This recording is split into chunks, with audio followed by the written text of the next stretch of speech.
पाकिस्तान में आज एक मरतबा फिर इंट्रा पार्टी इंतखाबात के नाम पर एक और ड्रामा रचा गया और बैरिस्टर गौहर खान पीटीआई के चेयरमैन मुंतखब हो गए। इसी तरह का ड्रामा 2021 में हुआ था जब एक हॉल में बैठकर पीपल्स पार्टी के चंद दर्जनों अफराद ने, लीडर्स ने बिलावल को पार्टी का चेयरमैन बना दिया था।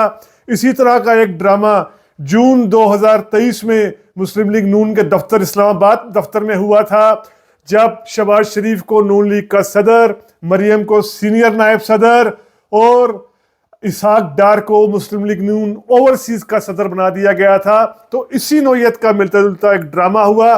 फर्क सिर्फ यह है कि इसमें एक लीडर खुद से एक पॉपुलर लीडर नहीं था, बल्कि पॉपुलर लीडर का एक ऐसे लीडर का जो खुद कैद में है, उसका एक नामजद करदा शख्स यानी बैरिस्टर गौहर ये पार्टी के चेयरमैन बने।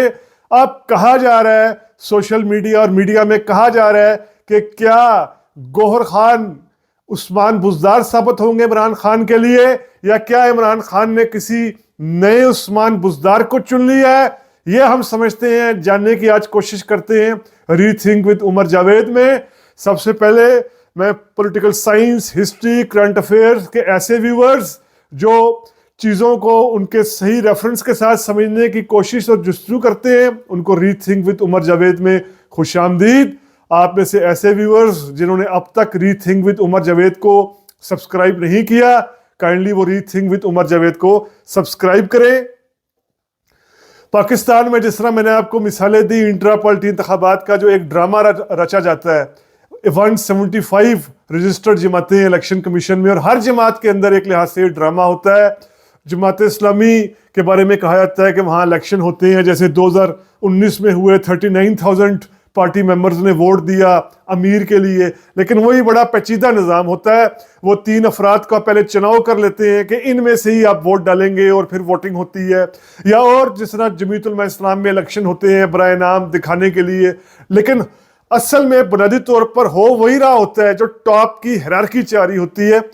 लेकिन आज फ़र्क क्या हुआ? आज फ़र्क हुआ कि इमरान खान ने अपने एक नामजद और काफ़ी एक तरह का गैर मारूफ सियासी नाम, एक बड़े वकील हैं बैरिस्टर गौहर, उनकी शोहरत एक काबिल वकील की है, लेकिन एक गैर सियासी चेहरा है, उनकी सियासत के हवाले से उस तरह का एक्सपीरियंस नहीं है, उनको ये पार्टी दी गई है, हवाले की गई है अबूरी तौर पर। तो क्या ये उस्मान बुज़दार साबित होंगे? देखें, इससे पहले जो मैं 2 पॉलिटिकल पार्टीज की मिसालें दूं, 2 दफ़ा ये हो चुका है, दोनों पार्टीज में ये हो चुका है कि पार्टी को मोरसी सियासत से नहीं, खानदान की सियासत से बाहर रखकर लीडरशिप दी गई है। ऐसा कब हुआ था?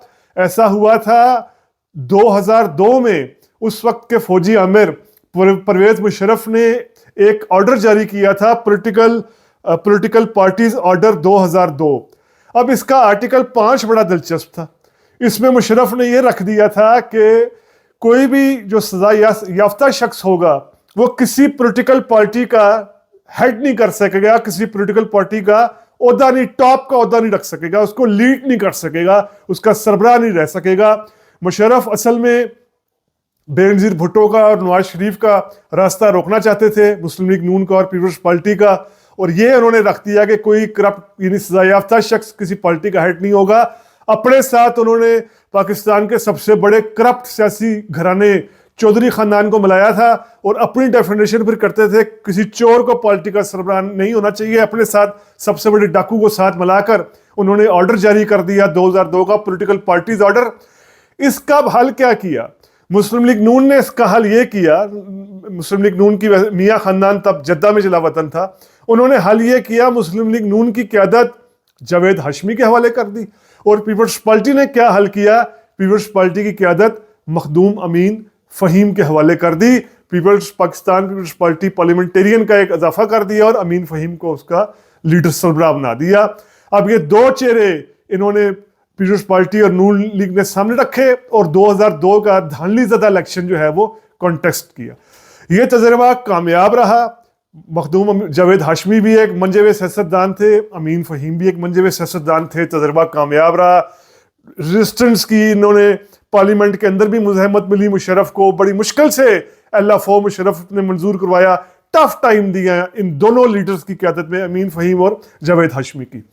अब गौहर खान को जिन मकसद के लिए लाया गया है वो कई मकसद हो सकते हैं। एक तो सबसे पहले अपनी तहरीक इंसाफ बचाना, बल्ले का निशान बचाना, इंतखाबात में पार्टी टिकट के इजरा में उम्मीदवारों का चुनाव, फिर जो साइनिंग का दस्तखत का इशू होता है, ये सारे मामलात के लिए गौहर खान को उतारा गया है। क्या गौहर खान उस्मान बुज़दार साबित होंगे? देखिए, जब ये कहा जाता है किसी को उसके डमी करार देने के लिए कि वो फलां का उस्मान बुज़दार बनेगा, फलां का उस्मान बुज़दार बनेगा, तो यहाँ ये बात ज़हन में रखनी चाहिए कि उस्मान बुज़दार डमी से ज़्यादा एक नलायक शख्स था, एक नाअहल शख्स था, एक बेवकूफ़ शख्स था, अक्ल से आरी शख्स था। डमी बाद में होता है। मैं आपको एक इसी की अपने पाकिस्तान की लेटेस्ट हिस्ट्री से मिसाल लेता हूँ। जैसे जुल्फ़िकार अली भुट्टो साहब जब प्राइम मिनिस्टर थे, उनके दौर में पंजाब में भुट्टो साहब ने 4 चीफ मिनिस्टर उतारे थे। जी हाँ, 4 चीफ मिनिस्टर 1977 तक, 72 से ऑनवर्ड्स 77 तक 4 चीफ मिनिस्टर्स। जैसे पहले चीफ मिनिस्टर मिराज खालिद थे, उसके बाद गुलाम मुस्तफ़ा खर थे, हनीफ रामे थे और फिर सादिक हुसैन थे। अब ये चारों भी भुट्टो की डमी थे, स्वाए गुलाम मुस्तफ़ा खर कुछ अरसे के लिए भुट्टो के खिलाफ हो गए, खुलकर खिलाफ हो गए, लेकिन जो बाकी 3 चीफ मिनिस्टर से हनीफ रामे, मिराज खालिद और सादिक हुसैन, ये भी डमी थे, लेकिन ये नलायक और नाअहल बेवकूफ़ नहीं थे। ख़ास तौर पर हनीफ रामे को और मिराज खालिद को उनका कोई सियासी मुखालिफ भी नालायक, नाअहल, बेवकूफ़, अक्ल से आरी नहीं कह सकता। डमी होना और चीज़ है। भुट्टो की डमी के तौर पर वो बैठे थे, लेकिन नालायक नहीं थे। तो अब गौहर खान को क्या उस्मान बुज़दार कहना दुरुस्त होगा? क्योंकि गौहर खान का कानूनी हलकों में बड़ा नाम है और पाकिस्तान के वो एक लिहाज से सीनियर तरीन, अगर हम कहें, जो वकला में शुमार होता है। चौधरी एतजाज एहसन का एक ज़माने में पीपल्स पार्टी, बल्कि नून लीग ने भी इन पर बहुत ज़्यादा रिलाई किया था मुशर्रफ दौर में, वकला तहरीक में भी आगे रहे। उस एतजाज एहसन के चैम्बर के ये आदमी रहे, उस एतजाज एहसन के एक आप शागिर्द कह लें वो रहे हैं। एतजाज एहसन के थंब के नीचे उन्होंने काम किया हुआ है, अपनी भी उन्होंने शनाख्त बनाई है केसेस लेकर। तो गौहर खान पहली बात एक नलायक बंदे नहीं है, ना अहल नहीं है, अक्ल से आरी नहीं है। इस वजह से इनको उस्मान से तशबीह देना, बुज़दार से तशबीह देना मेरे ख्याल से ये सही नहीं है। ये बुग़्ज़े माविया में बातें की जा रही है, जी नया उस्मान बुज़दार आ गया। अगर ये लायक आदमी होंगे तो डमी होना और बात है। डमी की जिस तरह मैंने मिसालें दी, डमी फिर भुट्टो साहब ने भी रखे होते थे, लेकिन वो नालायक और नाअहल नहीं होते थे। असल सवाल ये है कि गौहर खान साहब क्या पीटीआई के अंदर जो इमरान खान का वोटर है, सपोर्टर है और कारकुन है, क्या उसको इंतखाबात के लिए फाल बना पाएंगे? इंतखाबात के लिए उसको एक्टिव कर पाएंगे? उसको 8 फरवरी को अपने घरों से बाहर निकालकर पोलिंग बूथ तक ला पाएंगे? ये असल पैमाना होगा। ये चीज असल में देखनी होगी कि इमरान खान खुद जेल में है, तो गौहर खान क्या ये काम कर पा रहे हैं, नहीं कर पा रहे?